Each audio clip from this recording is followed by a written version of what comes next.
We've all faced this problem, right? How do you pass on years of knowledge to someone new, especially when you only have a month to do it? Well, today we're going to break down an incredible case study that does just that. It's all about turning a super high-stakes handover into a masterclass in mentorship.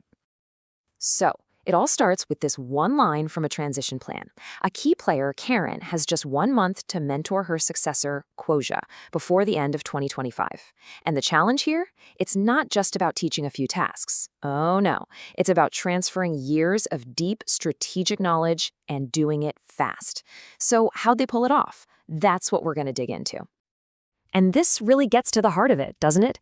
When an expert, the person who built something amazing from scratch, is about to leave, how do you bottle up all that magic? How do you make sure the incredible system they created keeps running just as smoothly long after they're gone? Okay, so before we can really get into the mentoring plan itself, you've got to understand the powerful foundation Karen had already put in place. This was never about just handing over a simple to-do list. It was about handing over the keys to a complete, finely tuned machine. Just look at this timeline. On October 29th, the main tool gets created. Then, just 2 weeks later, the mentoring plan is officially set. This tells you the groundwork was already solid. The mentorship wasn't about building something new.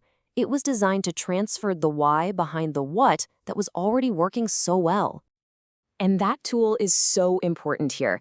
Karen built this multi-purpose app with one main goal: to create absolutely beautiful content. It could be for storybooks, for business promos, and in this specific case, it was a real gem for high-end property marketing. This app was the engine driving the whole operation. But, every engine needs a driver. And that's where the Playbook comes in. If the app is the what, then this document, this is the how, and more importantly, the why. It's the brain behind the whole strategy. So, what is this Playbook? It's a super comprehensive guide to marketing new condos in Singapore. I mean, we're talking about a guide that's so detailed, covering strategy, storytelling, and tactical moves, that you could hand it to a person or even an AI agent, and they know exactly what to do. This is the gold that had to be passed on. And this, right here, this is the soul of the whole thing. Every story deserves to be told beautifully. See, this isn't just about selling apartments. It's about connecting with people's dreams, their hopes, their life stories. This is the core belief that Quosia had to really get. And here's how they put that philosophy into practice. It's actually pretty brilliant. The Playbook maps out this crystal clear 5-step journey for every buyer, from just making someone aware of a property all the way to turning them into a huge fan. Every single piece of content has a job to gently guide a potential buyer one step further down this path. Okay, so you've got this amazing foundation. You've got this deep strategy, but how on earth do you actually train someone on all of that in just 1 month? Well, the answer is brilliant in its simplicity. You connect all that big picture theory to one simple, concrete daily action.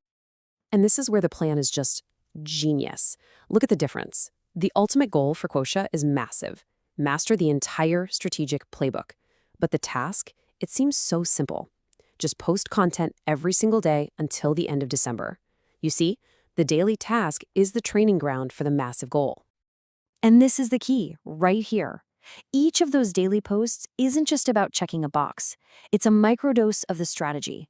It's a daily workout, a rep, for applying that beautiful storytelling, for consciously trying to move a potential buyer from awareness to interest, or from consideration to decision. It's practice in its purest form. All right, but how do you know it's working? Are you just guessing? Is the knowledge really getting through? Nope.